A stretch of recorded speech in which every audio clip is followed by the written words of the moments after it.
Hitler லட்சக்கணக்கான யூதர்களை கொலை செய்தான், அவன் முஸ்லீம் கிடையாது. மிசோலின் 4 லட்சம் பேரை கொலை செய்தான் இத்தாலியில, அவன் முஸ்லீம் கிடையாது. பிரெஞ்சு புரட்சி செஞ்ச மேக்ஸ்மிலின் முஸ்லீம் கிடையாது. கிட்டத்தட்ட 2 லட்சம் பேரை கொலை பண்ணி 40,000 பேரை தூக்கில போட்ட ஜோன்ஸ்லியர் அவர் முஸ்லீம் கிடையாது. ஜோசப் ஸ்டாலின் அங்கிள் ஜோ என்று அழைக்கப்படக்கூடிய வரலாற்றை எடுத்து பார்க்கின்ற போது 2 கோடி பேரை கொலை பண்ணி இருக்கிற இவர் முஸ்லீம் கிடையாது. நம்ம இந்தியாவில் அசோகர் ஒருத்தர் இருந்தாரு, கலிங்கத்து போர் நடந்தது, லட்சக்கணக்கான மக்கள் அதிலே கொன்று குவிக்கப்பட்டார்கள். அதற்கு பிறகுதான் அவர் புத்த மதத்தை தழுவினார். அவர் கொல்லக்கூடிய நேரத்திலும் சரி, கொன்ற பிறகும் சரி, அவர் முஸ்லீம் கிடையாது. உலகத்தில் முஸ்லீம்களை பயங்கரவாதிகளாக தீவிரவாதிகளாக சித்தரித்துக் கொண்டிருக்கிறார்கள். உலகத்தில் உள்ள தீவிரவாதிகளுடைய பட்டியலை நாம் எடுத்து பார்த்தோம். ஜெர்மன்ல RAF என்று சொல்லக்கூடிய ஒரு தீவிரவாத அமைப்பு செயல்பட்டுக் கொண்டிருக்கிறது. இத்தாலியில ரெட் பிரிகேட்ஸ் என்று சொல்லக்கூடிய ஒரு தீவிரவாத அமைப்பு செயல்பட்டுக் கொண்டிருக்கிறது. ஸ்பெயின்ல ETA என்று சொல்லக்கூடிய ஒரு தீவிரவாத அமைப்பு செயல்படுகிறது. ஜப்பான்ல சிகப்பு படை என்று சொல்லக்கூடிய ஒரு தீவிரவாத அமைப்பு செயல்படுகிறது. யுகேல கத்தோலிக்க கிறிஸ்துவ பிரிவை சேர்ந்த IRA என்று சொல்லக்கூடிய ஒரு தீவிரவாத அமைப்பு செயல்பட்டுக் கொண்டிருக்கிறது. பல உயிர்களை எடுத்தவங்க இவங்க எல்லாம். இலங்கையில விடுதலை புலிகள் நமக்கு தெரிஞ்சது. வெளிநாட்டுல இந்தியாவை எடுத்தீங்கன்னா தலை சுத்தி கீழே விழுந்துருவீங்க. உதாரணம் சொல்றேன், சவுத் ஏசியா டெரரிசம் போர்ட்டல் கூகுள்ல போய் தேடி பாருங்களேன். வெப்சைட் ஒன்னு இருக்கு, satp.org. இந்த வெப்சைட்டை நீங்க திறந்தீங்கன்னா சவுத் ஏசியாவில் உள்ள தீவிரவாத அமைப்புகளுடைய பட்டியல் வரும். சவுத் ஏசியாவில் உள்ள இந்த தீவிரவாத அமைப்புகளுடைய பட்டியலை நம்மளால படிக்க முடியல. தீவிரவாதத்தை கொண்டு செயல்பட்டு கொண்டிருக்கிறார்கள். தெரியுமா நமக்கு? இது யாராவது சொன்னாங்களா? முஸ்லீம்னா தீவிரவாதி, முஸ்லீம்னா பயங்கரவாதி, முஸ்லீம் மட்டும் தான் தீவிரவாதி, முஸ்லீம் மட்டும் தான் பயங்கரவாதி. அங்க பாருங்க பாலஸ்தீனத்துல, அங்கே நீங்க தானுங்க தீவிரவாதம். சிரியாவில் பாருங்க, அங்கே ஏன்னா அவன் சொந்த நாட்டுக்காக போராடிட்டு இருக்கிறவன தீவிரவாத லிஸ்ட்ல போடுவியா? இப்ப சொன்னமே 47,000 பேர், 17,000 குழந்தைகள் இந்த தேசத்திலே கொலை செய்யப்பட்டிருக்கிறார்கள். யாருடா தீவிரவாதி, யாரு பயங்கரவாதி? அன்பிற்குரிய சகோதரர்களே, சகோதரிகளே, தாய்மார்களே, பெரியோர்களே, மார்க்க விளக்க கூட்ட நிகழ்ச்சியிலே நாம் எல்லாம் இங்கு ஒன்று கூடியிருக்கின்றோம். இதிலே எதிர்ப்பில் வளர்ந்த இஸ்லாம் என்ற தலைப்பிலே என்னை உரை நிகழ்த்த சொல்லியிருக்கின்றார். இந்த உலகத்திலேயே இன்று இருக்கக்கூடிய கொள்கைகளில், சித்தாந்தங்களில், மதங்களில் அதிகமான விமர்சனங்களை சந்திக்கக்கூடிய ஒரு கொள்கை இருக்கிறது என்று சொன்னால் அது இஸ்லாமிய மார்க்கம்தான். எத்தனையோ சித்தாந்தங்கள், எத்தனையோ மதங்கள் இந்த உலகத்தில் இருந்தாலும் அவைகளை விமர்சிப்பதை விட இஸ்லாம் என்று சொல்லக்கூடிய இந்த சித்தாந்தத்தை தான் உலகத்தில் உள்ள பெரும்பாலான மக்கள் விமர்சனம் செய்து கொண்டு இருக்கின்றார்கள். இஸ்லாம் என்று சொன்னால் அது ஒரு பயங்கரவாத மார்க்கம், இஸ்லாம் என்று சொன்னால் அது தீவிரவாதத்தை போதிக்கக்கூடியது, இஸ்லாம் என்று சொன்னால் அது பழமைவாதம், இஸ்லாம் என்பது 1000 ஆண்டுகளுக்கு முன்புதான் அது கடைபிடிக்க முடியுமே தவிர இப்பொழுது அதை கடைபிடிக்க முடியாது, இஸ்லாம் பெண்களை அடிமைப்படுத்துகிறது, கொடுமைப்படுத்துகிறது, இஸ்லாம் காட்டுமிராண்டி மார்க்கம் என்று பல விமர்சனங்களை இஸ்லாமிய மார்க்கத்தின் மீது அள்ளி தெளித்துக் கொண்டிருக்கின்றார்கள். இவ்வளவு விமர்சனங்களை இஸ்லாமிய மார்க்கத்தின் மீது வைத்தும் கூட இந்த மார்க்கம், இந்த கொள்கை வளர்ந்து கொண்டு இருக்கிறது. எப்படி இது வளர்கிறது, ஏன் இது வளர்கிறது, எதனால் இது வளர்கிறது, இவ்வளவு விமர்சனங்களை தாண்டி இது வளர வேண்டிய தேவை எப்படி இருக்கிறது என்பதை விளக்குவதற்காகத்தான் இந்த தலைப்பு எனக்கு தரப்பட்டிருக்கிறது. விமர்சனம் மட்டும் கிடையாது, இந்த கொள்கையை யார் கடைபிடிக்கிறார்களோ அவர்கள் இந்த உலகத்திலே கடுமையாக எதிர்க்கப்படுகிறார்கள். ஒரு சாதாரண ஒரு எதிர்ப்பை இந்த உலகத்தில் இஸ்லாமியர்கள் சந்திக்கவில்லை, கடுமையான எதிர்ப்பு. நமக்கு அருகிலே உள்ள பர்மாவில் ரோஹிங்கியா என்று சொல்லக்கூடிய அந்த நாட்டிலே முஸ்லிம்களை அந்த நாட்டை விட்டு அகதிகளாக வெளியேற்றுகிறார்கள். நீ இந்த நாட்டில் வாழக்கூடாது, நீ நாட்டை விட்டு வெளியே போ. கப்பலிலே அகதிகளாக அந்த மக்கள் அந்த நாட்டை விட்டு எங்காவது தஞ்சம் புகுந்து விடலாம் என்று சொல்லி அவர்கள் சென்று கொண்டிருக்கிறார்கள். ஆயிரக்கணக்கான மக்களை ஏற்றி சென்ற கப்பல்கள் கவிழ்ந்து அவர்கள் கடலிலே மாய்ந்து போகக்கூடிய ஒரு நிலை ஏற்படுகிறது. பாலஸ்தீனத்திலே சமீபத்திலே பல்லாயிரக்கணக்கான முஸ்லிம்களும் பெண்களும் குழந்தைகளும் கொலை செய்யப்பட்டுக் கொண்டிருக்கிறார்கள். ஏறத்தாழ இதுவரைக்கும் 47,000 பேர் கொலை செய்யப்பட்டிருக்கிறார்கள். முஸ்லிம்களாக இருக்கக்கூடியவர்கள் இந்த நாட்டிலே கடுமையான எதிர்ப்பை சந்தித்துக் கொண்டே இருக்கிறார்கள். உலகம் முழுக்க சீனால எதிர்ப்பு, இலங்கையில எதிர்ப்பு, ரஷ்யாவில் எதிர்ப்பு, அமெரிக்காவில் எதிர்ப்பு, எல்லா இடங்களிலும் நாம் வாழக்கூடிய இந்த இந்திய தேசத்தில் கூட முஸ்லிம்களாக இருக்கக்கூடிய நாம் கடுமையான பிரச்சனைகளை, கடுமையான கஷ்டங்களை நாம் அனுபவித்துக் கொண்டுதான் இருக்கின்றோம். எதிர்ப்பு இல்லாமல் முஸ்லிம்கள் நம்ம இருக்கிறோமா? சமீபத்தில் சிஏஏ என்று சொல்லக்கூடிய ஒரு சட்டத்தை இந்திய நாட்டில் கொண்டு வராங்க. என்ன சட்டம்? இது மத சார்பற்ற நாடு. இந்த நாட்டுக்கு மதம் கிடையாது. இந்துக்கள் இருக்கிறார்கள், கிறிஸ்துவர்கள் இருக்கிறார்கள், முஸ்லிம்கள் இருக்கிறார்கள், ஜெயினர்கள் இருக்கிறார்கள், புத்திஸ்டுகள் இருக்கிறார்கள், கடவுள் மறுப்பாளர்கள் இருக்கிறார்கள். பல சித்தாந்தம், பல கொள்கைகள் உள்ள இந்த நாட்டிலே மதம் என்பது கிடையாது. இது ஒரு மத சார்பற்ற நாடு. இங்கே சிஏ என்று சட்டத்தை கொண்டு வரும்போது எப்படி கொண்டு வராங்கன்னா, இந்த நாட்டிற்கு அகதிகளாக வரக்கூடிய எந்த மதத்தை சார்ந்தவர்களாக இருந்தாலும் வேறு நாட்டிலிருந்து உள்ள வந்தா அவர்களுக்கு குடியுரிமை தருவோம். இந்துக்களுக்கு தருவோம், கிறிஸ்தவர்களுக்கு தருவோம், பாரசீகளுக்கு தருவோம், சீக்கியர்களுக்கு தருவோம். முஸ்லிம்களுக்கு மட்டும் கொள்கையே எத்தனையோ கொள்கை, எத்தனையோ சித்தாந்தம், எத்தனையோ மதம் இருக்கிறது. ஏன் இஸ்லாமியர்களை மட்டும் குறிவைத்து எதிர்க்கிறார்கள்? எதிர்க்கப்பட்டு கொண்டே இஸ்லாமியர்கள் இருந்து கொண்டிருக்கிறார்கள். சிஏ என்ற ஒரு சட்டத்தை கொண்டு வராங்க. எல்லாருக்கும் இருக்கிறது, எல்லாருக்குமே நாங்கள் இங்கே குடியுரிமை தருவோம், முஸ்லிம்களுக்கு மட்டும் நாங்கள் குடியுரிமை தரமாட்டோம் என்று மறுக்கிறார்கள். தேசத்தில் ஆக்கிரமிப்பு வீடுகள், லட்சக்கணக்கான வீடுகள் இந்தியாவில் இருக்கிறது.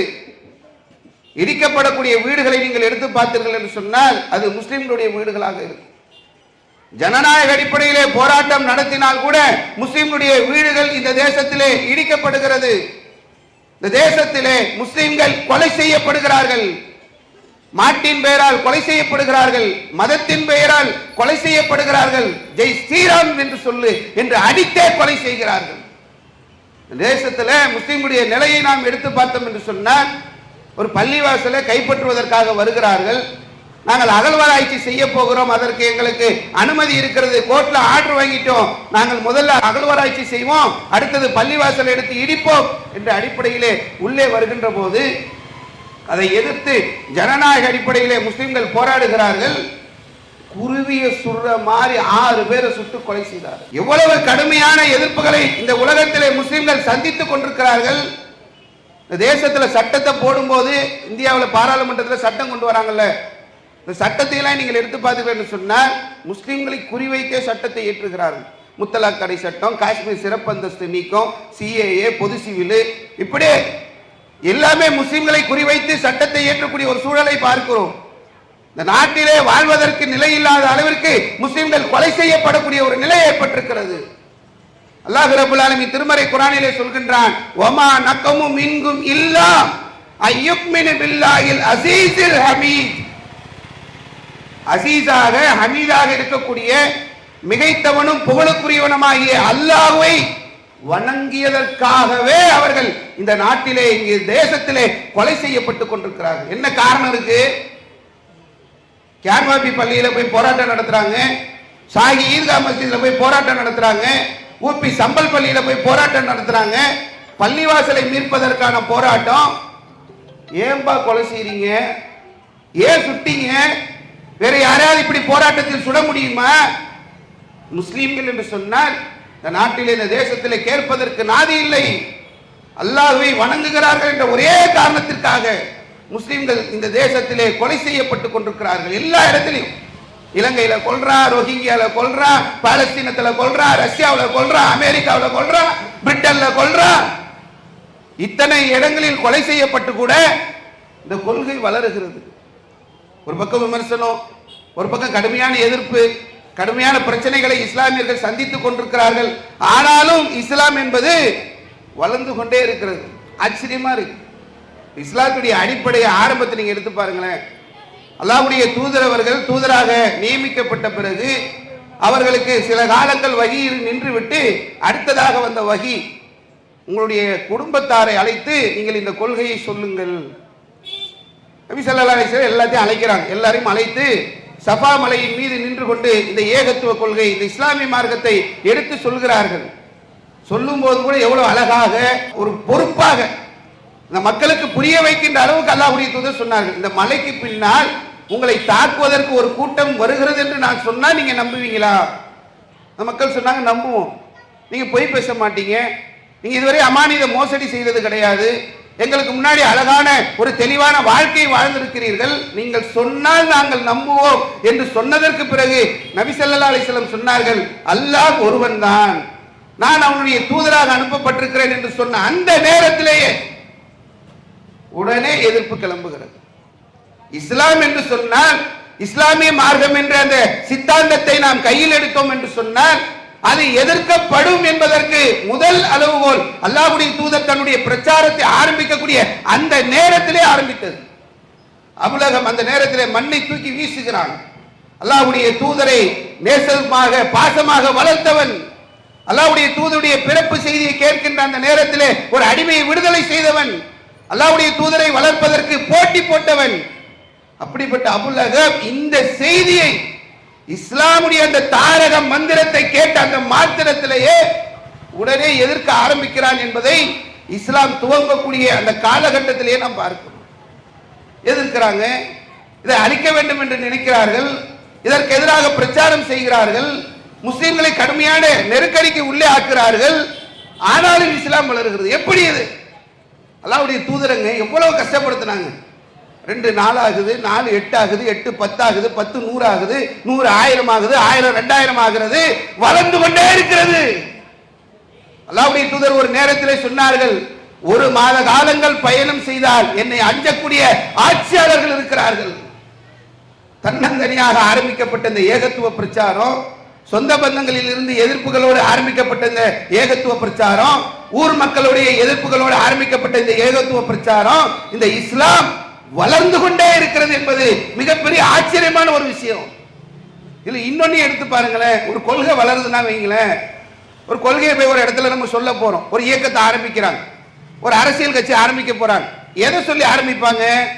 மக்கள் எப்படி ஈஸியா வந்து உள்ள சேருவாங்களோ அதை தான் முதல்ல சொல்லுவாங்க. மக்களை எதை சொன்னால் ஈர்க்க முடியுமோ அதை சொல்லித்தான் ஒரு கொள்கையை பிரச்சாரத்துடைய ஆரம்ப கட்டங்கள் இருக்கும். நீ எந்த கொள்கை வேணாலும் எடுக்கலாம். இப்ப சமீபத்தில் விஜய் என்று சொல்லக்கூடிய சினிமா கூத்தாடி ஒரு அரசியல் கட்சி ஆரம்பித்தார். ஆரம்பிக்கும் போது அவருடைய கட்சியுடைய நிலைமையை நீங்க எடுத்து பாருங்களேன்.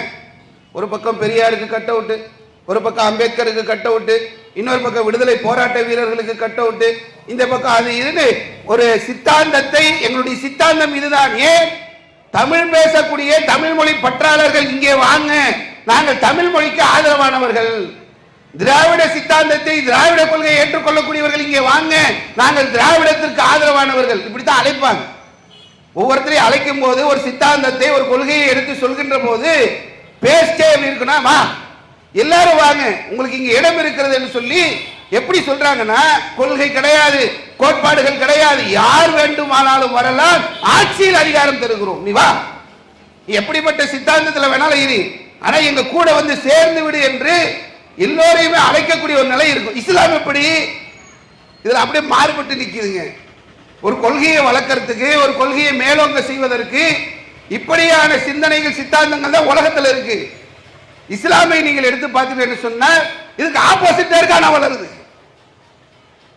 உலகத்திலேயே நீங்க இஸ்லாமிய கொள்கையுடைய அடிப்படை என்ன? லா இலாஹ இல்லல்லாஹ். முதல்லயே நெகட்டிவ் அந்த தாட்டை தான் முன்னாடி வைக்குது. கடவுள்களே கிடையாது அல்லாஹ்வை தவிர்த்து. நீ எந்த கடவுளை வணங்கினாலும் சரி, எவ்வளவு பெரிய பவர் நினைச்சாலும் சரி, நான் இத்தனை ஆண்டுகளாக எனக்கு எல்லாவற்றையும் இந்த கடவுள் தான் தந்தது என்று நீ எதை நினைத்தாலும் சரி, அதெல்லாம் கடவுள் கிடையாது. ஒரே ஒரு கடவுளை தவிர வேறு கடவுள்கள் இந்த உலகத்தில் இல்லை என்ற ஒரு சித்தாந்தத்தை முன்வைக்கிறது. எல்லாரும் வா அப்படி அழைக்கவே இல்லை. சில இடங்களை பார்த்தோம்னா இங்க எங்களுக்குள்ள ஏற்றத்தாழ்வுகள் இருக்கு, நாங்க உங்க மதத்துக்கு மாறி வந்துட்டா ஏற்றத்தாழ்வுகளோடு வாழலாமா, நாங்க நாடார இருந்துட்டு நாங்க அங்க மாறி வரோம், நாங்க நாடார் கிறிஸ்துவர்களாக இருக்கலாமா, நாங்க தலித்தா இருந்து அங்க மாறி வரோம், தலித் கிறிஸ்துவர்களாக இருக்கலாமா அப்படின்னு சொல்லி எங்களுக்குள்ள உள்ள ஏற்றத்தாழ்வுகளோடு நாங்கள் வந்தால் உங்களுடைய கொள்கை ஏற்றுக்கொள்ளுமா? இஸ்லாமிய மார்க்கத்தில் அதுக்கு இடம் இல்லை. ஏற்றத்தாழ்வுகள் இங்கே கிடையாது.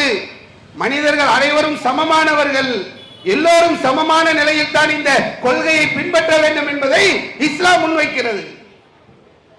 மக்களுடைய மனநிலைக்கு ஏற்ப அப்படி போயிடாது இஸ்லாம். இஸ்லாமிய மார்க்கத்துடைய கொள்கைகளே இந்த உலகத்தில் வித்தியாசமான ஒரு கொள்கைங்க. அல்லாஹ்வுடைய தூதர் ஒரு போருக்கு போறாங்க. போருக்கு போகும்போது அங்க ஒரு புனிதமான மரம் ஒன்றை மக்கள் பார்க்கிறார்கள். மக்கள் கிட்ட இயற்கையாவே இயல்பாவே இருக்கக்கூடியது. ஏதாவது ஒரு புனிதத்தை நம்பி அங்க போய் ஈஸியாக ஒரு விஷயத்தை அடைந்து கொள்ள வேண்டும் என்று நினைப்பார்கள்.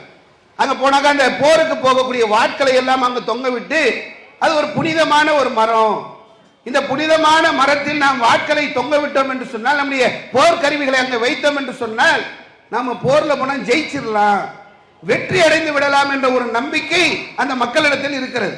இந்த போருக்கு போகும்போது இதை பார்த்த உடனே நபிகள் நாயகத்துக்கிட்ட அந்த மக்கள் கேட்கிறாங்க, இஜா அல்லனா தாத்து அன்வார் கமாலகு தாத்து அன்வார், அவர்களுக்கு ஒரு புனித மரம் இருப்பது போன்றே எங்களுக்கு ஒரு புனித மரத்தை நீங்க ஏற்படுத்தி தாங்கன்னு கேட்கிறாங்க. அங்க இருக்கிற மாதிரி இங்க கொடுங்களேன்.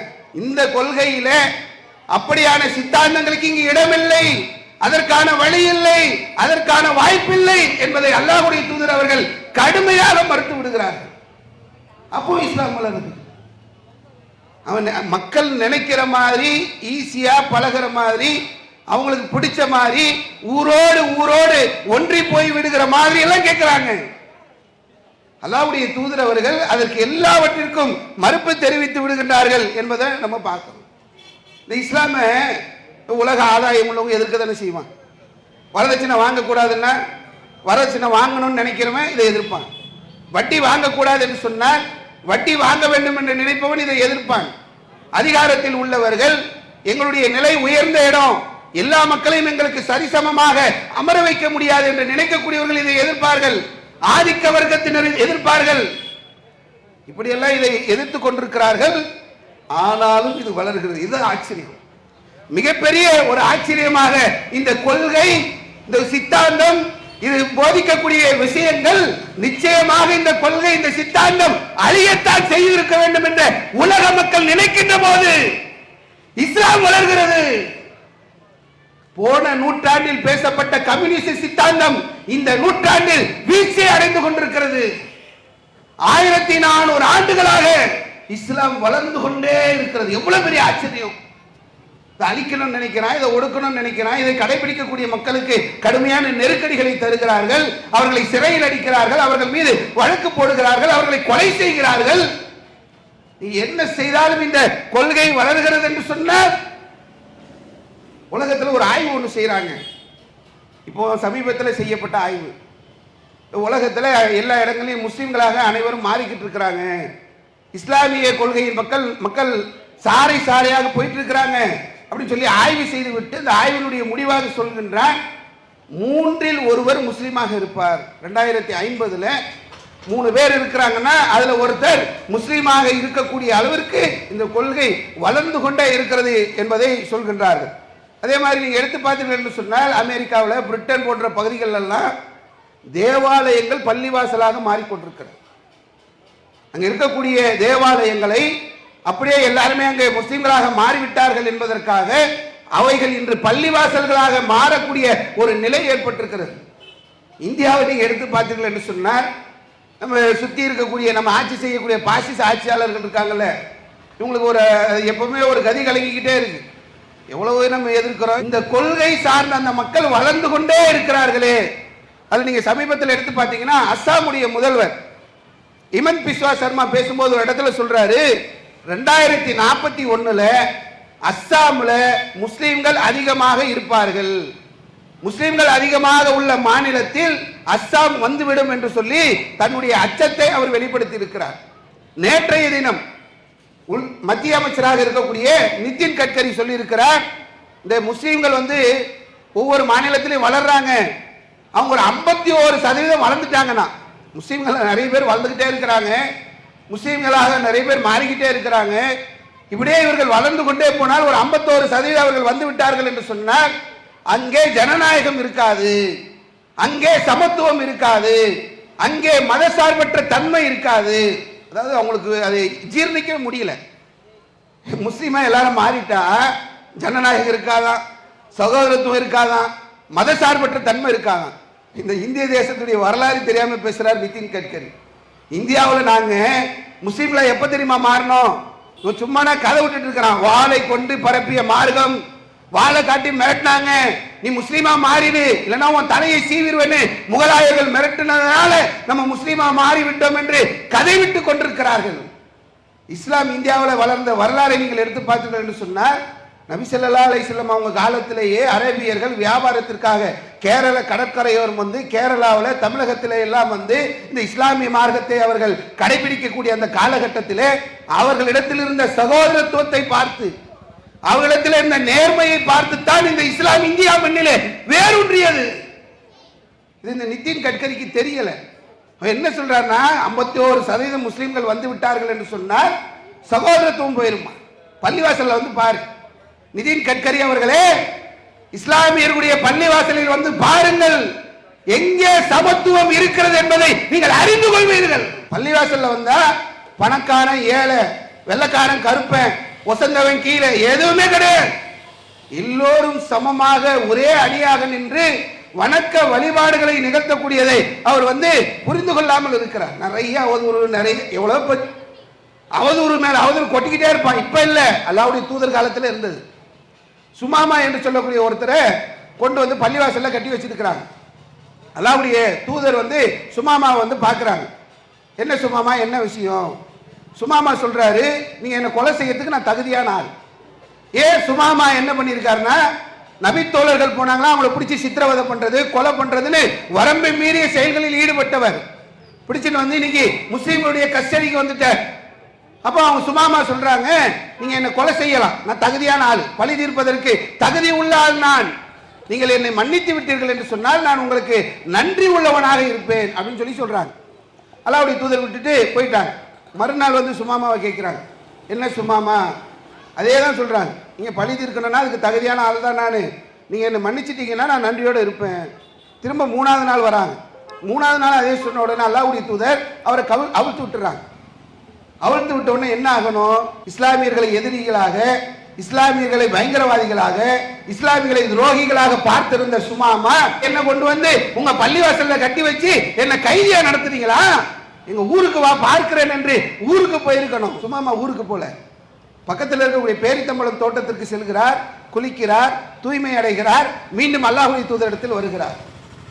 அவர் வந்து சொன்ன வார்த்தைகள் இருக்கிறது, இந்த உலகத்திலேயே எனக்கு வெறுப்புக்குரிய ஒரு கொள்கை இருந்தது என்று சொன்னால், இந்த அவதூறு, இந்த பிரச்சாரங்கள், இந்த விமர்சனங்கள்லாம் போய் சேர்ந்த நேரத்திலே அவர் சுமாமாவுடைய எண்ணம் எப்படி இருந்தது என்று சொன்னால், இந்த உலகத்திலே எனக்கு ஒரு வெறுப்புக்குரிய ஒரு கொள்கை இருக்கிறது என்று சொன்னார், அது உங்களுடைய இஸ்லாம் தான். ஆனால் இன்று நான் உண்மையிலே விரும்பக்கூடிய ஒரு கொள்கை இருக்கிறது என்று சொன்னால் அது இஸ்லாம் தான். இந்த உலகத்திலே எனக்கு வெறுப்புக்குரிய ஒரு மனிதர் இருக்கிறார் என்று சொன்னால் அது முகம்மது ஆகிய நீங்கள் தான். உங்களை பத்தி அவ்வளவு அவதூறுகள், அவ்வளவு விமர்சனங்கள், அவ்வளவு பொய்யான குற்றச்சாட்டுக்கள் எங்க கிட்ட வந்துகிட்டே இருந்தது. உங்களை எனக்கு பிடிக்கவே பிடிக்காது. ஆனால் இன்னைக்கு உலகத்திலே நான் அதிகமாக நேசிக்கக்கூடிய ஒருவர் இந்த உலகத்தில் இருக்கிறார் என்று சொன்னார் முகம்மது ஆகிய நீங்கள் தான் என்று சொல்லிவிட்டு தன்னை முஸ்லீமாக மாற்றிக்கொள்கிறார். அதாவது எவ்வளவு அவதூறை வீசினாலும் சரி, எவ்வளவு அசிங்கத்தை தூக்கி இஸ்லாமிய மார்க்கத்தின் மீது போட்டாலும் சரி, எவ்வளவு குற்றச்சாட்டுகளை சுமத்தினாலும் சரி, இந்த கொள்கையை பற்றி, இந்த சித்தாந்தத்தை பற்றி அறிந்த அந்த நேரத்திலேயே, அந்த மாத்திரத்திலேயே இஸ்லாமிய மார்க்கத்திற்குள் தன்னை உள்ளே நுழைத்து கொண்டு சுமாமா கலிமா சொல்லி முஸ்லீமாக மாறுகிறார் என்று சொன்னால் இதுதான் இஸ்லாத்துக்கிட்ட உள்ளது. நீ எதிர்க்கிற, நீ அடிக்கிற, நீ உதைக்கிற, நீ என்னென்னவோ பண்ற, ஆனாலும் இந்த கொள்கை வளர்ந்து கொண்டே இருக்கிறது. இதுதான் ரொம்ப முக்கியமான விஷயம். வாளால பரப்புறோம். ஏன் வாளால பரப்புறான்? வாளால பரப்ப வேண்டிய தேவை என்ன? முகலாயர்கள் வந்தார்களாம், வாளை காட்டினார்களாம், மிரட்டினார்களாம், உருட்டினார்களாம், எல்லாரும் முஸ்லீமா மாறிட்டானா? வரலாறு படிக்கிறார்களா இல்லையான்னு தெரியல. முகலாயர்களை பத்தி தெரியுமாப்பா உனக்கு? முகலாயர்கள் யாரு? அவன் தூய இஸ்லாத்தை கடைபிடிச்சவனா? முகலாய மன்னர்கள் தூய்மையான, அவனுக்கு எதுக்கு இஸ்லாத்துக்கு மாத்தணுன்ற தேவை? அந்த புறத்துல ஆசை நாயகிகளோடு புரண்டு கொண்டிருந்த இந்த முகலாய மன்னர்கள் இஸ்லாத்தை விரும்பினவனா? இஸ்லாத்துக்கு மக்களை மாத்தினவனா?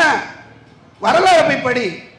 முகலாய மன்னர்கள் எப்படி இருந்தார்கள் என்பதை முதல்ல போய் பாரு. அக்பர் என்று சொல்லக்கூடிய ஒரு மன்னர், அவர் ஒரு புதுசா ஒரு கொள்கையை உருவாக்கினார், தீனுல் இலாஹி என்று சொல்லி. இவனுக்கு முகலாயர்களை பத்தி தெரியல. வாழை காட்டினாங்க, வாழை காட்டின உடனே மிரண்டு போயிட்டாங்க. சரி போயிட்டான். இங்க இருக்கிற முஸ்லீம் எல்லாம் வாழை காட்டி பயந்து போனவன் தானே. நீ இப்ப கூப்பிட்டல, கர்வாப்சி பழைய தாய் மதத்திற்கு திரும்பி வா. சும்மா கூப்பிடல, 5 லட்சம் தரேன்னா. முஸ்லீமாக இருக்கக்கூடியவர்கள் தங்களுடைய தாய் மதத்திற்கு மாறி வந்தால் 5 லட்சம். யார்பா வந்தா? ஆசை வார்த்தையை காட்டினாய், பயமுறுத்துகிறாய், உருட்டுகிறாய், மிரட்டுகிறாய், ஜெய் ஸ்ரீராம் சொல் என்று அடிக்கிறாய். யார் உன்னுடைய தாய் மதத்துக்கு வர்றது? இது இஸ்லாமிய மார்க்கத்துடைய அடிப்படை தெரியல. வாழை காட்டி மிரட்டுறான். வாழை காட்டி மிரட்டித்தான் இந்த கொள்கையை வளர்த்திருக்கிறார்கள். தெளிவாக இஸ்லாம் சொல்கிறது, இந்த மார்க்கத்தில் எந்த நிர்பந்தமும் கிடையாது. இந்த மார்க்கம் யாரையும் நிர்பந்திக்கவும் செய்யாது. இங்க இருக்கக்கூடிய எங்கல்ல யாராவது இந்த கொள்கை விட்டு போக வேண்டும் என்று விரும்பினால் அவர் இந்த கொள்கை விட்டு தாராளமாக போய்கொண்டே இருக்கலாம். இஸ்லாம் சொல்கிறது, இங்க நிர்பந்தம் கிடையாது.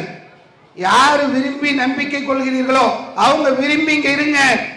யார் இதை மறுத்துவிட்டு செல்கிறீர்களோ அவர்கள் மறுத்துவிட்டு செல்லுங்கள் என்பதை இஸ்லாம் தெல்ல தெளிவாக திருமறை குர்ஆன் சொல்கின்றது. ஃபமன் ஷாஃபல் யக்மீன், விரும்பியவர்கள் நம்பிக்கை கொள்ளுங்கள். வமன் ஷாஃபல் யக்ஃபுர், விரும்புறவங்க மறுத்துட்டு போயிரு, விரும்புறவங்க இருங்க, விரும்புறவங்க வெளியே செல்லுங்கள் என்று இஸ்லாம் தெல்ல தெளிவாக சொல்லக்கூடிய ஒரு நிலையை பார்க்கும்.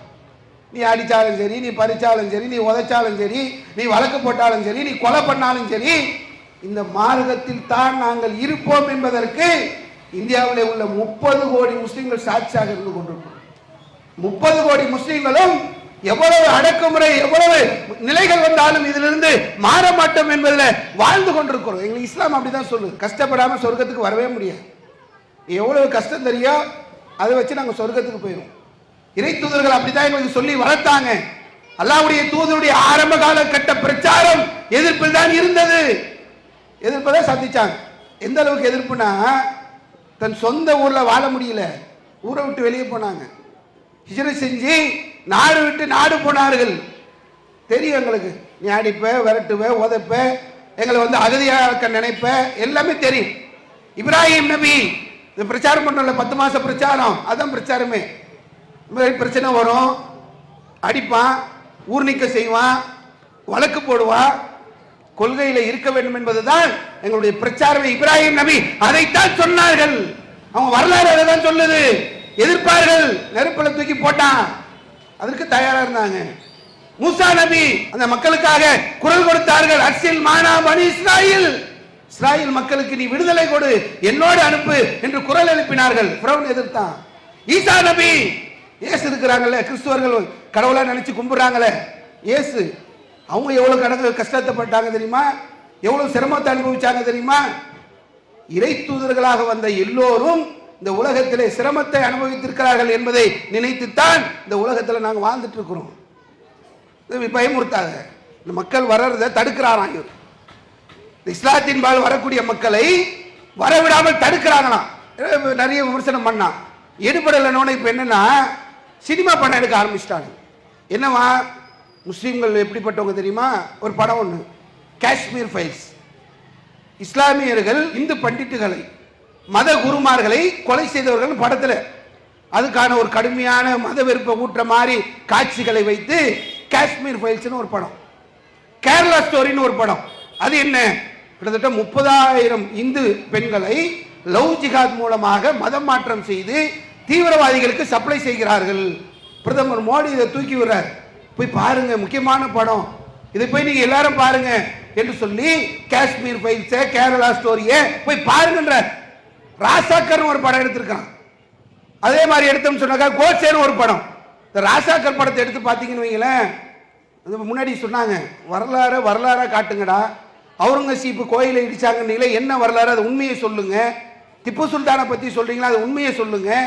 திப்பு சுல்தானுடைய வரலாறு மொத்தமா மாத்துறானுங்க. திப்பு சுல்தான் அவர் இந்துக்களை எதிர்த்தாரு, இந்துக்களை கொலை பண்ணாரு, அப்படி பண்ணாரு, இப்படி பண்ணாருன்றான். வரலாறு எடுத்து படிச்சா ஒரு மன்னர் வரார். அந்த மன்னருடைய மனைவியை திப்பு சுல்தான் அரண்மனையில் உள்ள ஒருவன் தவறாக அணுகுகிறார். அரண்மனையில் இருந்த அவனை திப்பு சுல்தான் கொலை செய்திருக்கிறார். இது வரலாறு. நீதி என்பது உன்னுடைய ஆட்சியில் நிலைநாட்டப்படும் என்று இந்து மன்னர்கள் சொன்ன வரலாற்றை தூக்கி வீசிவிட்டு பொய் கதையை நீங்க எடுக்கிறான். ராசாக்கர்னு ஒரு படம். என்ன படம் இது, ஹைதராபாத்னு ஒரு பகுதி. நிஜாம் ஒருத்தர் ஆட்சி செய்து கொண்டிருந்தார். இந்தியா சுதந்திரம் அடைந்த பிறகு ஒரு குறிப்பிட்ட காலத்தில் அது அதற்கு பிறகுதான் அது இந்தியாவோடு இணைக்கப்படுகிறது. எல்லா வரலாறும் இருக்கு.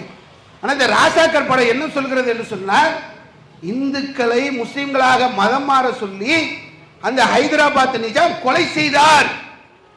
படத்துடைய காட்சிகளை பார்க்கும்போது நம்ம உள்ளத்திலேயே ஒரு பெரிய அச்சத்தை ஏற்படுத்துது. அந்த பெண்கள் பேசக்கூடிய வசனங்கள், அந்த வரக்கூடிய அந்த கோரமான காட்சிகள், இதையெல்லாம் அவங்களுடைய உள்ளத்துல போய் போட்டு போவாத, இப்படிப்பட்ட மார்க்கம் பத்தியா வாழை கொண்டு மறப்பினானுங்க, பயங்கரவாத மார்க்கம், தீவிரவாத மார்க்கம், நீ போயிடாத நீ போயிடாத என்று தடுக்கிறார்கள். சாலை சாலையாக இந்த கொள்கையை நோக்கி வந்து கொண்டிருக்கிறார். அதுதான் இஸ்லாம். ஒரு உதாரணம் சொல்லட்டுமா?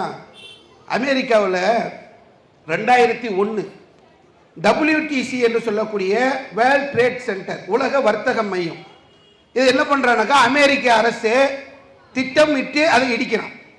இடிச்சிட்டு அந்த பழியை உசாமா பின் லேடன் மேல போடுறான்.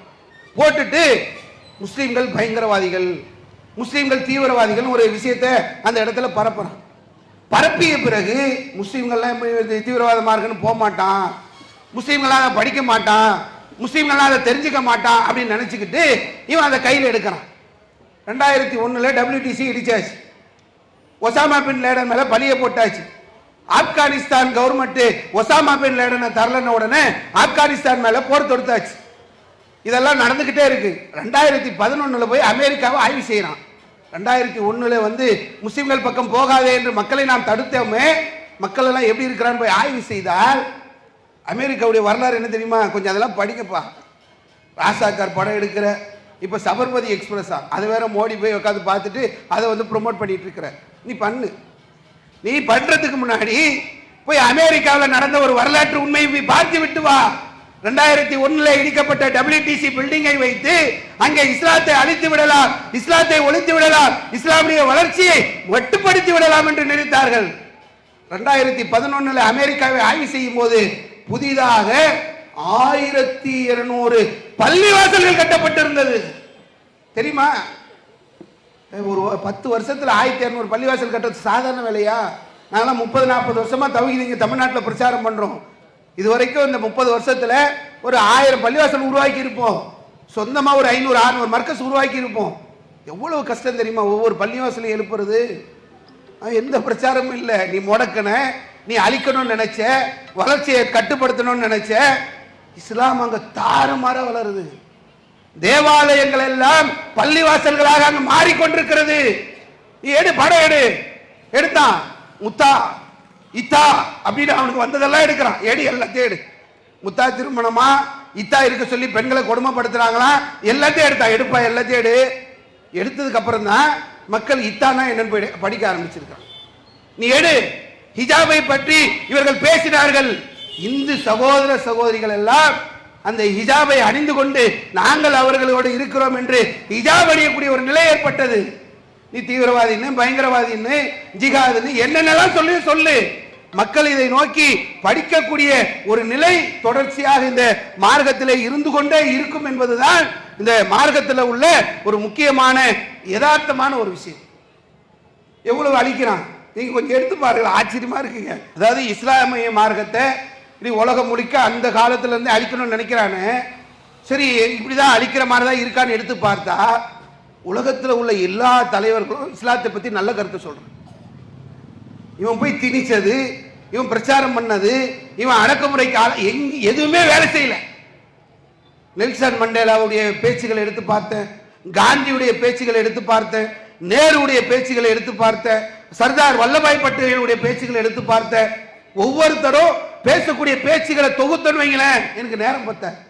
காந்தி இஸ்லாத்தில் உள்ள அத்தனை விஷயங்களையும் பேசியிருக்கிறார். நேரு தன்னுடைய புத்தகத்தில் அவ்வளவு விஷயங்களையும் சொல்லி இருக்கிறார். நீ எவ்வளவு பிரச்சாரம் பண்ற, எவ்வளவு அவதூறு, எவ்வளவு விஷயத்தை சேற்றை வாரி இறைத்துக் கொண்டிருக்கிறாய். மாற்றமால இருக்கு. கருணாநிதி பேசினாரு, ஜெயலலிதா பேசினாங்க, எம்ஜிஆர் பேசினாரு, எல்லாருமே இஸ்லாத்தை புகழ்ந்துதான் பேசினார்கள். பெரியார் சொன்னாரு, இணை இழிவு நீங்க வேண்டும் என்று சொன்னால் இஸ்லாம் மட்டும்தான் அருமருந்து. நீ எவ்வளவு இங்க வந்துட்டா முஸ்லீம்லாம் வளர்ந்துட்டானா சமத்துவம் இருக்காதான், மத சார்பற்ற தன்மை இருக்காதான், ஜனநாயகம் இருக்காதான். ஆனா என்ன சொல்றார்கள் தலைவர்கள்? இஸ்லாமிய மார்க்கம் மட்டும்தான் இன இழிவை நீக்கும் என்று சொல்லக்கூடிய ஒரு முக்கியமான ஒரு நிலையை பார்க்கணும். இந்த மார்க்கத்தை பொறுத்தவரை நீ அணை போட்டு தடை போட்டாலும் நிறுத்தலாம் முடியாது. நீ எவ்வளவு வேணாலும் பண்ணிக்க. இது குறிப்பா நம்ம ஒன்று சொல்லணும்னா, நம்ம மேல ஒரு தீவிரவாத முத்திரை குத்துறான், பயங்கரவாத முத்திரை குத்துறான். இது இது மக்கள் நம்ம சுற்றி இருக்கக்கூடியவங்க அறியாம அவன் விரிக்கக்கூடிய வலையில போய் விழக்கூடிய ஒரு சூழல் இருக்கிறது. நம்ம சில இடங்களில் கேட்கும்போது முஸ்லீம்கள்லாம் தீவிரவாதி இல்லை பாய், அதை நான் ஏத்துக்கிறேன். ஆனா உலகத்துல தீவிரவாதியா இருக்கிறவன் முஸ்லீமா இருக்கிறானே. உலகத்துல எங்கெல்லாம் தீவிரவாதிகளாக யாரையெல்லாம் காட்டுறாங்களோ அதையெல்லாம் எடுத்து பார்த்தா அவங்கெல்லாம் முஸ்லீம்களாகவே இருக்கிறாங்க. முஸ்லீம் எல்லாரும் தீவிரவாதின்றதை நான் ஏத்துக்க மாட்டேன் என்று சொல்லி மறுக்கிறார். இது உண்மையா? எல்லா இடங்களிலும் தீவிரவாதிகளாக இருக்கிறவங்க முஸ்லீம்களாகத்தான் இருக்கிறாங்களா என்று நம்ம எடுத்து பார்த்து அதை ஆய்வு செய்வோம் என்று உள்ள போனா உண்மையிலேங்க நம்மளை இந்த மேற்கத்திய மீடியாக்களும் நம்ம நாட்டில் இருக்கக்கூடிய மீடியாக்களும் எவ்வளவு பெரிய முட்டாளாக ஆக்கியிருக்கிறான் என்பதை நம்மளால புரிந்து கொள்ள முடிகிறது. ரொம்ப ஒரு மோசமான ஒரு நிலையை நம்மை சுற்றி மிகப்பெரிய ஒரு சூழ்ச்சி வலையை பின்னிக்கொண்டே இருக்கிறார். உலகத்தில் உள்ள தீவிரவாதிகளுடைய அந்த பட்டியலை நம்ம எடுக்கும்போது உலகத்தில் யாரெல்லாம் பயங்கரமான இந்த மாதிரி தீவிரவாத செயலில் ஈடுபட்டான்னு எடுத்து பார்த்தோம். ஹிட்லர் லட்சக்கணக்கான யூதர்களை கொலை செய்தான், அவன் முஸ்லீம் கிடையாது. மிசோலின் 4 லட்சம் பேரை கொலை செய்தான் இத்தாலியில, அவன் முஸ்லீம் கிடையாது. பிரெஞ்சு புரட்சி செஞ்ச மேக்ஸ்மிலின் அவரு முஸ்லீம் கிடையாது. கிட்டத்தட்ட 2 லட்சம் பேரை கொலை பண்ணி 40,000 பேரை தூக்கில போட்ட ஜோல்ஸ்லியர் அவர் முஸ்லீம் கிடையாது. ஜோசப் ஸ்டாலின் அங்கிள் ஜோ என்று அழைக்கப்படக்கூடிய வரலாற்றை எடுத்து பார்க்கின்ற போது 2 கோடி பேரை கொலை பண்ணி இருக்கிறார், இவர் முஸ்லீம் கிடையாது. நம்ம இந்தியாவில் அசோகர் ஒருத்தர் இருந்தாரு, கலிங்கத்து போர் நடந்தது, லட்சக்கணக்கான மக்கள் அதில் கொன்று குவிக்கப்பட்டார்கள். அதற்கு பிறகுதான் அவர் புத்த மதத்தை தழுவினார். அவர் கொல்லக்கூடிய நேரத்திலும் சரி கொன்ற பிறகும் சரி அவர் முஸ்லீம் கிடையாது. உலகத்தில் முஸ்லீம்களை பயங்கரவாதிகளாக தீவிரவாதிகளாக சித்தரித்துக் கொண்டிருக்கிறார்கள். உலகத்தில் உள்ள தீவிரவாதிகளுடைய பட்டியலை நாம் எடுத்து பார்த்தோம். ஜெர்மன்ல RAF என்று சொல்லக்கூடிய ஒரு தீவிரவாத அமைப்பு செயல்பட்டு கொண்டிருக்கிறது. இத்தாலியில ரெட் பிரைகேட்ஸ் என்று சொல்லக்கூடிய ஒரு தீவிரவாத அமைப்பு செயல்பட்டு கொண்டிருக்கிறது. ஸ்பெயின்ல ETA என்று சொல்லக்கூடிய ஒரு தீவிரவாத அமைப்பு செயல்படுகிறது. ஜப்பான்ல சிகப்பு படை என்று சொல்லக்கூடிய ஒரு தீவிரவாத அமைப்பு செயல்படுகிறது. யூகேல கத்தோலிக்க கிறிஸ்துவ பிரிவை சேர்ந்த IRA என்று சொல்லக்கூடிய ஒரு தீவிரவாத அமைப்பு செயல்பட்டு கொண்டிருக்கிறது. பல உயிர்களை எடுத்தவங்க இவங்கெல்லாம். இலங்கையில விடுதலை புலிகள் நமக்கு தெரிஞ்சது. வெளிநாட்டில் இந்தியாவை எடுத்தீங்கன்னா தலை சுத்தி கீழே விழுந்துருவீங்க. நீங்க வேணா ஒரு உதாரணம் சொல்றேன். சவுத் ஏசியா டெரரிசம் போர்ட்டல் கூகுளில் போய் தேடி பாருங்களேன். அதாவது ஒரு வெப்சைட் ஒன்று இருக்கு, satp.org. ரொம்ப ஈஸியா மனப்பாடம் பண்ணிடலாம். satp.org இது ஒரு வெப்சைட். இந்த வெப்சைட்டை நீங்க திறந்தீங்கன்னா சவுத் ஏசியாவில் உள்ள தீவிரவாத அமைப்புகளுடைய பட்டியல் வரும். இந்த வாட்ஸ்அப்பில் படிக்கும்போது ரீட் மோர் ரீட் மோர் ரீட் மோர் ரீட் மோர் போகும். ஒரு 5 ரீட் மோர் போனதுக்கு அப்புறம் படிக்காம விட்டுருவாம்ல, அந்த மாதிரி நீங்க satp.org போனா சவுத் ஏசியாவில் உள்ள இந்த தீவிரவாத அமைப்புகளுடைய பட்டியலை நம்மளால படிக்க முடியல. உதாரணத்துக்கு ஒரு சிலதை மட்டும் நான் சொல்றேன் கேளுங்களேன். பஞ்சாப்ல KTF என்று சொல்லக்கூடிய காலிஸ்தான் டைகர் போர்ஸ். இப்போ யூகேல ஒரு பிரச்சனை ஒன்று நடக்குது. அங்க இருக்கக்கூடியவங்களை அமித்ஷா இங்க இருந்து ஆள் அனுப்பி கொலை பண்ணாரு அப்படின்னு சொல்லி அந்த நாட்டுக்கும் நம்ம நாட்டுக்கும் ஒரு மறைமுகமாக ஒரு உள்நாட்டு புழக்கம் இருக்குதுல்ல. இந்த காலிஸ்தான் டைகர் போர்ஸ் ஒரு தீவிரவாத அமைப்பு. காலிஸ்தான் என்று எங்களுக்கு தனி நாடு வேண்டும் என்று இந்திய நாட்டுக்குள்ளே தீவிரவாதத்தை கொண்டு செயல்பட்டு கொண்டிருக்கிறார்கள். தெரியுமா நமக்கு? இது யாராவது சொன்னாங்களா? முஸ்லீம்னா தீவிரவாதி, முஸ்லீம்னா பயங்கரவாதி, முஸ்லீம் மட்டும்தான் தீவிரவாதி, முஸ்லீம் மட்டும்தான் பயங்கரவாதி. அங்க பாருங்க பாலஸ்தீனத்துல, அங்கேயும் நீங்க தானுங்க தீவிரவாதம். சிரியாவில் பாருங்க, அங்கேயும் ஏன்னா அவன் சொந்த நாட்டுக்காக போராடிட்டு இருக்கிறவன தீவிரவாத லிஸ்ட்ல போடுவியா? இப்ப சொன்னமே 47,000 பேர் 17,000 குழந்தைகள் அந்த தேசத்திலே கொலை செய்யப்பட்டிருக்கிறார்கள். யாருடா தீவிரவாதி? யாரு பயங்கரவாதி? தன்னுடைய தேசத்துடைய விடுதலைக்காக களத்தில் இருக்கக்கூடியவனை தீவிரவாதி பயங்கரவாதி என்று மேற்கத்திய ஊடகங்கள் காட்டிக் கொண்டிருக்கக்கூடிய சூழ்நிலையில இதை காட்டீங்களா நீங்க? அதே மாதிரி எடுத்து பார்க்கின்ற போது அஸ்ஸாம்ல உல்ஃபா தீவிரவாதின்னு ஒரு தீவிரவாத அமைப்பு இருக்கு. இப்போ 2024 ஆகஸ்ட் மாசம் சுதந்திர தினத்தை கொண்டாடணும்ல, அப்போ கிட்டத்தட்ட 19 இடங்கள்ல வெடிகுண்டு வச்சிருக்காங்க இந்த வருஷம். தெரியுமா? எந்த நியூஸ் பேப்பர்ல போட்டீங்க? எந்த செய்தித்தாள்ல வந்தது? யார் இதை பேசுறது? யார் இந்த உல்ஃபா? முஸ்லீமா? எந்த மதத்தை சார்ந்தவர்கள்? முஸ்லீம்னா பயங்கரவாதி, முஸ்லீம்னா தீவிர. யார்ப்பா உல்ஃபா? யார்ப்பா? எந்த மதத்தை சார்ந்தவன்? அதை வெளிப்படுத்து. அவனுடைய சித்தாந்தம் என்ன? எதனால 19 இடத்துல குண்டு வச்சான்? என்ன காரணம் சொல்லு. அதே மாதிரி நக்சலைட், மாவோயிஸ்டுகள் சொல்லி தீவிரவாத அமைப்புகள் நம்ம இந்தியாவில் இருக்கு. இது ஓரளவுக்கு நமக்கு தெரியும், ஓரளவுக்கு தான் தெரியும். ஆனா எப்படி இருக்கிறான் அவன் அப்படின்னு எடுத்து பார்த்தா 220 மாவட்டங்கள் இருக்கான். ஏதோ ஒரு காட்டு பகுதியில இல்ல. சமீபத்தில் நம்ம ஜமாத்து பாடேர் என்று சொல்லக்கூடிய ஒரு பகுதியில் இருக்கு. அங்க போகும்போது ஒரு மலைக்கு போகணும். மலை ஏறி வாரத்தில் தானே இந்த குளிக்கிற இடம்லாம் இருக்கும். அதுக்காக போகும்போது அங்க ஆயுதம் தாங்கி கொண்டு மலை மேல ஆட்கள் நிற்கிறான். யாருங்க இவங்கன்னு கேட்டா இவங்க தான் நக்சலைட்டுகள்.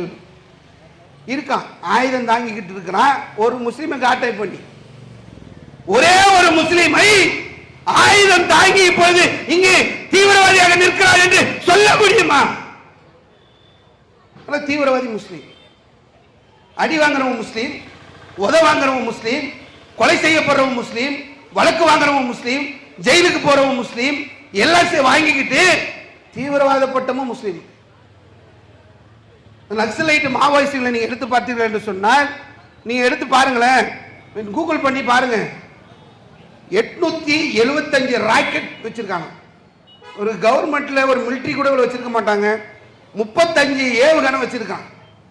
இந்தியாவுடைய மிலிட்டரிக்கு சவால் விடக்கூடிய அளவிற்கு ஒரு தீவிரவாத அமைப்பு கிட்டத்தட்ட 220 மாவட்டங்களில் செயல்பட்டு கொண்டிருக்கிறார்கள்.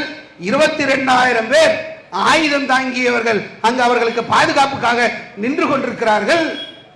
முஸ்லீம்னா தீவிரவாதி, முஸ்லீம்னா பயங்கரவாதி. என்னடா ஏன் முஸ்லீம் பயங்கரவாதி, ஏன் முஸ்லீம் தீவிரவாதி? எல்லாத்தையும் எடுத்து பார்த்தேன். சரி, தீவிரவாதிலாம் என்ன பண்ணுவான்? இந்த அதிகாரிகளை கடத்துவான், தூதர்களை கடத்துவான், தூதர்களுடைய அந்த அலுவலகங்களை போய் வெடிகுண்டு வைப்பான். இப்படி இருக்கிறதெல்லாம் எடுத்து பார்த்தேன். விமான கடத்தல், தீவிரவாதி அதை தானே பண்ணுவான். எல்லாத்தையும் நம்ம எடுத்து பார்க்கின்ற போது வரலாற்றில் முக்கிய அரசியல் தலைவர்களை கொலை செய்த பல நிகழ்வுகளை எடுக்கிறேன், முஸ்லிம்கள் இல்லை. விமான கடத்தல் பட்டியலை எடுத்து பார்க்கிறேன், முஸ்லிம்கள் இல்லை. தூதரக அதிகாரிகளுடைய அந்த கொலைகளுடைய பட்டியலை எடுத்து பார்க்கிறேன், கொலை செய்தவர்கள் முஸ்லிம்கள் இல்லை. அப்புறம் என்ன முஸ்லிம் தீவிரவாதி? போர் வருது. அதாவது உலகத்தில் முதல் உலக போர், இரண்டாம் உலக போர்லாம் நடந்துருச்சு. இந்த போர்லாம் வர்றதுக்கு அதுக்கு யார் காரணமானவங்கன்னு வரலாறு எடுத்து பார்க்குறோம், அதுலேயும் முஸ்லீம் இல்லை. அப்போ என்ன முஸ்லீம் பயங்கரவாதி, முஸ்லீம் தீவிரவாதின்ற? இஸ்ரேலுக்குள்ளே இவ்வளோ அநியாயம் நடக்குது. முன்னாடியே சொன்னாங்க. என்ன நடக்குது தெரியுமா? இஸ்ரேலில் ஒண்டை வந்தவன், பிழைக்க வந்தவன், அகதியாக வந்தவன் ஒரு இடத்துல ஓரமாக இருக்கிறேன்னு சொன்னதுக்காக இடத்த கொடுத்தாங்க. இடத்த கொடுத்ததுக்கப்புறம் இது ஏன் நாடு, நீ வெளியே போன்றான். இது நியாயமா? இது கொஞ்சமாவது யோசிச்சு பாருங்க. தன்னுடைய சொந்த நாட்டிலிருந்து நீ இந்த நாட்டிலிருந்து இஸ்லாமியர்களை அகற்ற நினைக்கிறாய் என்று சொன்னால் நாங்க இன்னைக்கு ஜனநாயக அடிப்படையிலேயே போராட்ட காலத்தில் இறங்கணும். இது எங்க நாடு? இதை வெற்றி வெளியே போய் சொல்றதுக்கு உனக்கு அதிகாரம் கிடையாது. நீ வேணா போ, நீ எங்கேயாவது போ, பாகிஸ்தானுக்கு போ, நேபாளத்துக்கு போ, எங்க போற நீ போ, நாங்க போக மாட்டோம். இது எங்கள் நாடு, எங்கள் தேசம் என்று இங்கே நாங்கள் எப்படி இருக்கிறோமோ அந்த மாதிரி பாலஸ்தீன மக்கள் இது எங்க தேசம் என்று உள்ளே இருக்கிறார்கள். இருக்கிற நேரத்தில் அடிக்கிறான், உதைக்கிறான், திருப்பி அடிக்கிறான். அவனை போய் பயங்கரவாதி, அவனை போய் தீவிரவாதி என்று சொல்லக்கூடிய ஒரு நிலை இன்னைக்கு உலகத்தில் பார்க்குறோம். இதில் ஒரு முக்கியமான விஷயம் என்னன்னாக்கா, சில பேரெல்லாம் அல் காய்தா, இன்னொன்று பேர் அந்த லக்ஸரே தொய்பா எங்கே இருக்குன்னே தெரியல. அது தலைவர் யாரு, அது பொதுச் செயலாளர் யாருன்னு தெரியல. இந்தியன் முஜாஹித், இதுக்கு தலைவர் யாருன்னு தெரியல. ஜேசே முகமது, இஸ்புல் முஜாஹித், பேரே தெரியலப்பா. யார் பாலு, யார் இதை நிர்வாகம் பண்றா? எங்கேயாவது ஒரு குண்டு வெடிச்சிருச்சுன்னு வைங்களேன், உடனே இதை இஸ்புல் முஜாஹித் பொறுப்பெடுத்துக் கொண்டார், இதை ஜெய்ஷே முகமது பொறுப்பெடுத்துக் கொண்டார். உடனே நேராக தினத்தந்தி ஆபீஸ்க்கு மெயில் வந்துடும். தினத்தந்தி ஆபீஸ் மெயில் ஐடி உங்களுக்கு தெரியுமா? எனக்கு தெரியாது. ஆனா அவரு தீவிரவாதிக்கு மட்டும் கரெக்டா தினத்தந்தியுடைய மெயில் ஐடி தெரியுது, தினகரனுடைய மெயில் ஐடி தெரியுது, தினமலருடைய மெயில் எப்படிதான் தெரியல. ஃபர்ஸ்ட் மெயில் அங்க வந்துடும். நாங்கள் தான் இந்த வெடிகுண்டை வைத்தோம், நாங்கள் பொறுப்பெடுத்துக் கொள்கிறோம் அப்படின்னு போட்டுருந்தான். சமீபத்தில் இந்த உலகளாவிய தீவிரவாத அமைப்புன்னு அல் கைதா, தாலிபான், ISIS இப்படி படம் காட்டிட்டே வந்தான். இனிமேல் கொஞ்சம் உஷாராயிருங்க. ISIS என்பது அது இஸ்லாமியர்கள் கிடையாது, அது யூத அமைப்பு. நம்ம ரொம்ப நாளாக பிரச்சாரம் பண்ணிட்டு வரோம். அதுலேயும் இப்போ என்னன்னா, சிரியாவில் கவர்மெண்ட் டிசால்வ் ஆயிடுச்சு, கவர்மெண்ட் கலைக்கப்பட்டு விட்டது. இப்போ அங்கே கவர்மெண்ட் கிடையாது, அங்க இருந்த கவர்மெண்ட் ஓடிட்டார், தலைவர் அதிபர் இல்லை. நீ சொன்ன ISIS இப்ப அங்க கிடையாது, இஸ்லாமிக் ஸ்டேட்னு சொல்லி சிரியாவை தானே சொன்ன. சிரியாவிலேயே ISIS இல்லை, துடைக்கப்பட்டு விட்டது. இந்தியாவில் ISIS வந்தால் அதை முஸ்லிம்கள் நாங்கள் விரட்டி அடிப்போம். முதல் புரிஞ்சுக்கங்க, தீவிரவாதத்திற்கும் இஸ்லாமியர்களுக்கும் எந்த சம்பந்தமும் கிடையாது, எல்லா அளவு கூட சம்பந்தம் கிடையாது. முஸ்லிம்களாக இருக்கக்கூடிய நாங்கள் தீவிரவாதத்தை கடுமையாக எதிர்க்கிறோம். எந்த அளவுக்கு நாங்கள் எதிர்க்கிறோம் என்று சொன்னால், அதாவது பல இடங்கள்ல இந்த உயிரை கொடுத்து போய் காப்பாற்ற போறோம் மக்களை எல்லாம் நீங்க பார்த்துருப்பீங்க. இந்த வெள்ள கொரோனா நேரங்களில் எவ்வளவு இந்த நெருக்கடியான நேரம், வாப்பாவை புள்ள போய் தொட பயந்தான், தந்தையுடைய அந்த சடலத்தை மகன் தொட பயந்தான், தாயுடைய சடலத்தை மகன் தொட பயந்தான். அந்த நேரத்தில் களத்தில் நின்று உதவி செஞ்சோம். உயிரை கூட துச்சமா மதிப்போம், உயிரை துச்சமாக மதித்து சமூக பணி செய்வோமே தவிர தீவிரவாத பணி ஒரு காலத்திலும் செய்ய மாட்டோம். ஏன் தெரியுமா? இஸ்லாம் எங்களுக்கு சொல்லுது, தற்கொலை செய்யறது, தற்கொலை தாக்குதல் செய்வது எங்களுக்கு ஆகமானது கிடையாது. ISIS நீ அப்படிதான் காட்டுற. தற்கொலை ஒருவன் செய்தான் என்று சொன்னால் நாளைக்கு மறுமை நாள்ல மீண்டும் மீண்டும் தற்கொலை செய்து கொண்டே இருப்பான். தூக்கல மாட்டி தொங்கினா அங்க போனா மீண்டும் மீண்டும் தூக்கு. மலையில இருந்து இன்னைக்கு சூசைட் பாயிண்ட்ல போய் விழுந்து சாகறான்ல, ஒரு முஸ்லீம் சாக மாட்டான். அப்படி இறந்தான் என்று சொன்னார், தற்கொலை செய்து கொண்டார், மேல இருந்து திரும்ப திரும்ப குதிக்கணும், மண்டை வெடிச்சு செதறும், மீண்டும் குதிக்கணும், மீண்டும் மண்டை வெடிச்சு செதறும். வெடிகுண்டு தாக்குதல்லாம் ஒரு முஸ்லீம் செய்யவே முடியாது, அதற்கு இஸ்லாம் அனுமதிக்கவும் இல்லை. தற்கொலை செய்வதற்கு முஸ்லிம்களுக்கு எந்த அனுமதியும் கிடையாது, நிரந்தர நரகம். அதை ஒரு காலத்தில் முஸ்லிம்கள் செய்ய மாட்டாங்க. குர்ஆன் சொல்கின்றது, மன் கத்தல நஃப்ஸன், ஒரு உயிரை அநியாயமாக நீங்கள் கொலை செய்தால் ஃபகஅன்னமா கத்தலன்னாஸ ஜமியா, ஒரு மனித சமுதாயத்தையே கொலை செய்ததற்கு சமம். ஒரு முஸ்லீம் கட்டாயமா தீவிரவாதியே இருக்க மாட்டான், பயங்கரவாதியே இருக்க மாட்டான். அப்ப வெடிகுண்டு வெடிக்குதே, அப்ப குண்டு வச்சது யாரு? இதுக்கெல்லாம் என்ன காரணம்? பம்பாயில குண்டு வச்சிங்களே, கோவையில் குண்டு வச்சிங்களே, வச்சாங்க, அதெல்லாம் மறுக்கலாம் கிடையாது. மும்பையில் முஸ்லிம்கள் குண்டு வைத்தார்கள், கோயம்புத்தூரில் முஸ்லிம்கள் குண்டு வைத்தார்கள், 2 இடம்.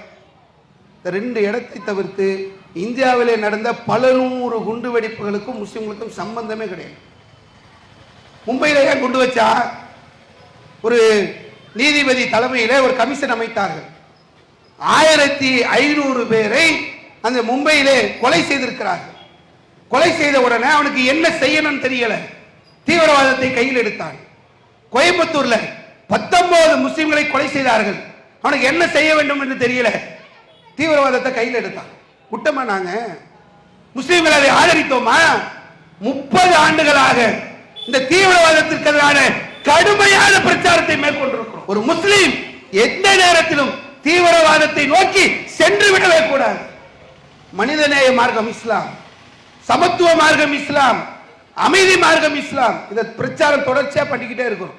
அந்த கோயம்புத்தூருக்கு அப்புறம் ஒரு குண்டு வெடிப்பு, முஸ்லீம்களுடைய குண்டு வெடிப்பு சொல்ல முடியுமா? ஒரே ஒரு இடத்துல குண்டு வெடிப்பு நடக்கக்கூடாது நாங்க பிரச்சாரம் பண்றோம்ல, கவர்மெண்ட் கரெக்டா இருக்கணும்ல. ஏன் குண்டு வைக்க போனா?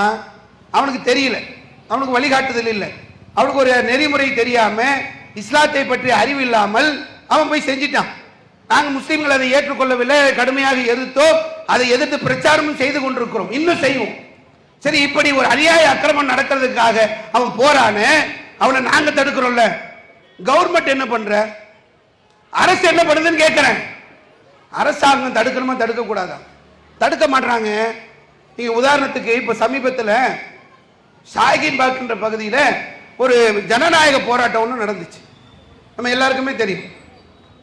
அமைதி வழியில ஜனநாயக அடிப்படையில் முஸ்லீம்களாக இருக்கக்கூடிய நாங்கள் இந்த நாட்டினுடைய பூர்வ குடிகள், எங்க உரிமையை பறிக்காத அப்படின்னு சொல்லி ஷாஹீன் பாக் என்ற பகுதியில் ஒரு போராட்டத்தை ஒன்று முஸ்லீம்கள் எடுத்தாங்க. இந்த போராட்டத்தை கலைன்னு சொல்லி சங்பரிவார சிந்தனை கொண்டவர்கள் காவல்துறைக்கு நெருக்கடி தரான்.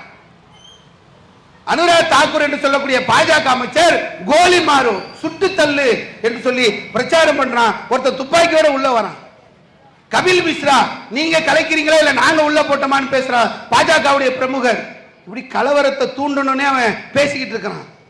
அதுக்கப்புறம் அவங்க மேல வழக்கு போடுங்கன்னு சொல்லி பேசின முரளிதரர் என்ற நீதிபதியை டெல்லியில இருந்து தூக்கிட்டாங்க. என்னடா பண்றீங்க? ஒரு கலவரத்துக்கு வித்திட போறான், அக்கிரமம் பண்றான், அநியாயம் பண்றான். ஒரு நீதிபதி சொல்றாரு இது அநியாயம் பா, அக்கிரமம் பா, மேல எஃப்ஐஆர் போடு, வழக்கு போடுனா நீதிபதியை தூக்குறான். தூக்கினதுக்கு அப்புறம் நடந்தது தெரியுமா? சமீபத்தில் டெல்லியில் ஒரு கலவரம் நடந்தது. இந்த கலவரத்தில் 1500 கோடி ரூபாய், ஒரு ரூபாய் 2 ரூபாய் இல்லை, ஒவ்வொரு முஸ்லீமும் இன்னைக்கு அவனுடைய நிலைமை என்ன அன்றாடங்காய்ச்சி. அவனுடைய அத்தனை கடைகளையும் தீக்கிரையாக்கி 1500 கோடி ரூபாய் முஸ்லிமுடைய அந்த பணம் நாசமாக்கி இருக்காங்க, தீக்கிரையாக்கி. கவர்மெண்ட் என்ன பண்ண? நீ 53 பேர் அந்த கலவரத்தில் கொலை செய்யப்பட்டார்கள். என்ன செஞ்ச கவர்மெண்ட்? நாட்டில் என்ன நடக்குதுன்னே தெரியலங்க. அமித்ஷா நேற்று பேசினார்ல, அம்பேத்கர் அம்பேத்கர் அம்பேத்கர் அம்பேத்கர் அம்பேத்கர் அம்பேத்கர், ஒரே அம்பேத்கர் அம்பேத்கர் அம்பேத்கர் அம்பேங்க. பகவான் சொன்னா கூட உங்களுக்கு நன்மை கிடைக்கும், சொர்க்கத்துக்கு போலாம். பகவான் சொன்ன பகவான் மேலேயே எப்பவுமே அதை வச்சே பேசுறவங்க இந்த முறையை என்ன பண்ணிட்டாரு? பகவான் பேரை சொல்லி பேசலான்னு முயற்சி பண்ணாரு.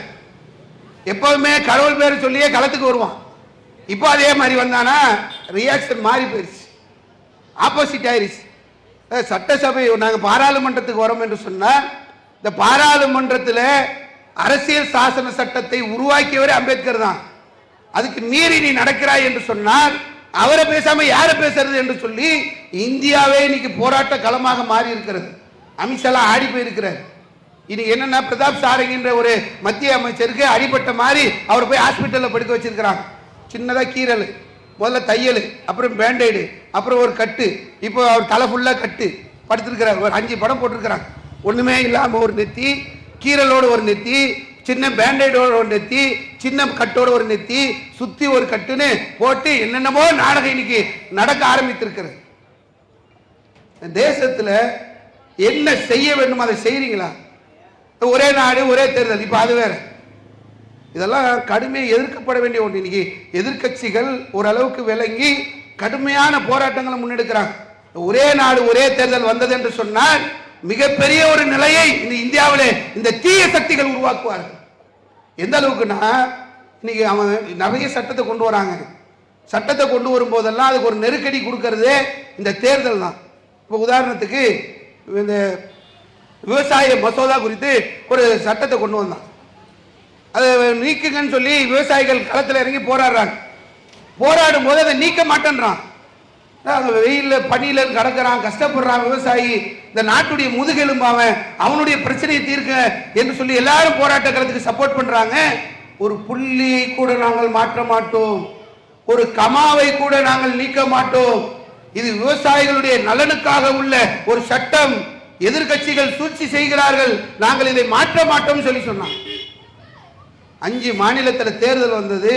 விவசாயிகளுடைய பிரச்சாரம், அந்த பிரச்சனைகள் அந்த மாநிலத்தில் பேசப்பட்ட உடனே இப்ப அந்த சட்டத்தை நீக்கலன்னு சொன்னா நமக்கு இந்த இடங்கள்ல டெபாசிட் கூட வாங்க முடியாது என்று சொல்லி அந்த சட்டங்களை நீக்கினார்கள். இவங்களுடைய கொள்கை அஜெண்டாவின் மீது கவனம் செலுத்த முடியல. ஒரே தேர்தல் தேர்தல், அந்த மாநிலத்தில் தேர்தல், இந்த மாநிலத்தில் தேர்தல். தமிழ்நாட்டில் தேர்தல்னா மோடி 13 தடவை இங்க தமிழகத்துக்கு வர வேண்டியிருக்கு. மகாராஷ்டிராவில் தேர்தல்னா மகாராஷ்டிராவுக்கு போகணும். எங்கேயுமே போகாம ஒரு 3 மாசத்துல, ஒரு மாசத்துல எல்லா தேர்தலையும் முடிச்சுட்டு மீறி 4 வருஷம் 5 வருஷம் திட்டமிட போறாராம். என்ன திட்டம்? முஸ்லிம்களை எப்படி கொலை செய்வது, பள்ளிவாசல்களை எப்படி அபகரிப்பது, இந்த தேசத்தை எப்படி இந்து ராஷ்டிரம், இதைத்தான் திட்டமிட போறாங்க. இதுதான் அவங்க கொள்கை. நாட்டை வளர்ச்சி பாதையின்பால் கொண்டு செல்ல வேண்டிய தேவை அவர்களுக்கு இல்லை. இதைத்தான் திட்டமிடுவான். அப்ப இதெல்லாம் நீங்க கவனத்துல கொள்ள வேண்டியது. என்ன செஞ்ச நீ? ஒரு தீவிரவாத அமைப்பாக, ஒரு பயங்கரவாத அமைப்பாக இருக்கக்கூடியவர்கள் மீது நடவடிக்கை எடுத்தியா? 1500 கோடியை நாசமாக்கணும்னு என்ன யாராவது ஜெயில போட்டியா? குஜராத் கலவரத்தில் உள்ள போனவன் வெளியே வந்துட்டான். பில்கிஸ் பானவை கற்பழிச்சுட்டு உள்ள போனவன் வெளியே வரான். அந்த அம்மா ஏறி இன்னைக்கு சட்ட நடவடிக்கைக்கு அலையிறாங்க. உச்ச நீதிமன்றம் சொல்லுதுங்க, எங்களுடைய நேரத்தை வீணடிக்காத. எங்க போறது? அப்ப எப்படி ஒருத்தர் தீவிரவாதத்தின் பக்கம் போகக்கூடாது என்று நாங்கள் தடுத்துக் கொண்டிருக்கிறோமே, என் அரசு அதை முழுமையாக இப்படி அநியாயம் நடக்கிறது, அக்கிரமம் நடக்கிறது என்று அதற்கு எதிராக செய்யக்கூடிய வேலை இருக்கா? குண்டு வச்ச லிஸ்ட் எல்லாம் நீங்க எடுத்து பாருங்களேன். 2 இடம் சொன்னேன், 2 இடத்தையும் முஸ்லிம்கள் எதிர்க்கிறோம், இதை விட்டுருவோம். நூற்றுக்கணக்கான குண்டு வெடிப்புகள் நடந்திருக்கிறது. மலேகானில் வெடிச்சது, அஜ்மீரில் வெடிச்சது, சம்ஜோதா ரயிலில் வெடிச்சது, பல இடங்களில் வைத்த குண்டு வெடிப்புகளுக்கு யார் காரணம் தெரியாது, கவர்மெண்ட்டுக்கு தெரியாதா? மலேகானில் ஒரு குண்டு வெடிக்குது, எப்போ வழக்கம் போல தினத்தந்தி ஆஃபீஸ்க்கு, தினமலர் ஆஃபீஸ்க்கு, தினமணி ஆஃபீஸ்க்கு அந்த இஸ்புல் முஜாஹித் மெயில் அனுப்பிட்டான். முஸ்லீம்கள் தான் காரணம், அவன் மெயிலை போட்டான். போட்ட உடனே இது ஃபிளாஷ் நியூஸாக ஓடிடுச்சு. எல்லாம் முடிஞ்சதுக்கப்புறம் ஹேமந்த் கர்கரே என்று சொல்லக்கூடிய காவல்துறை அதிகாரி, சரி அந்த குண்டு வச்சவன் முஸ்லீம் என்றியப்பா யாருன்றது ஆய்வு செய்யறதுக்காக உள்ள போனா ஆச்சரியப்பட்டார். குண்டு வச்சது முஸ்லீம் கிடையாது. குண்டு வைத்தவர்கள் பிராக்யா சிங் தாக்கூர் என்று சொல்லக்கூடிய ஒரு பெண் சாமியார். அவர்தான் இதுல A1 அக்யூஸ்ட், அவர்தான் முதல் குற்றவாளி. கண்டுபிடிக்கிறார், கண்டுபிடிச்சு சமர்ப்பிக்கிறார். பிராக்யா சிங் தண்டனை கொடுத்தியா? குற்றவாளி குண்டுல ஏத்தனியா? நாடாளுமன்றத்தில் MP சீட்டு கொடுத்து உள்ள உட்கார வைக்கிறான். ஒரு பக்கம் நம்ம பயங்கரவாதத்தை எதிர்த்து, தீவிரவாதத்தை எதிர்த்து பிரச்சாரம் பண்றோம். எவ்வளவு கஷ்டம் வந்தாலும், எவ்வளவு நெருக்கடி வந்தாலும், எவ்வளவு அடக்குமுறை வந்தாலும், உயிரே போனாலும் நம்ம ஜனநாயக அடிப்படையில் நின்று போராட வேண்டும் என்று பிரச்சாரம் செய்து கொண்டிருக்கிறோம். பயங்கரவாதியாக இருந்த அவர்களை பாராளுமன்றத்தில் உட்கார வச்சிருக்கிறாங்க. நேற்று பிரதாப் சாரங்கி ராகுல் காந்தி அடிக்க போய் அடி வாங்கிட்டு வந்தாருன்னு ஒரு படம் காட்டுறாங்க. இவர் யாரு? இவரு இது மாதிரியான குற்ற பின்னணி உள்ளவர். ஒரு பாதிரியாரை கொலை செய்த வழக்கில் இவர் முக்கிய குற்றவாளி. அவர் இன்னைக்கு பார்லிமெண்ட்ல உள்ள இருக்கார். என்ன நடக்கு இந்த தேசத்துல?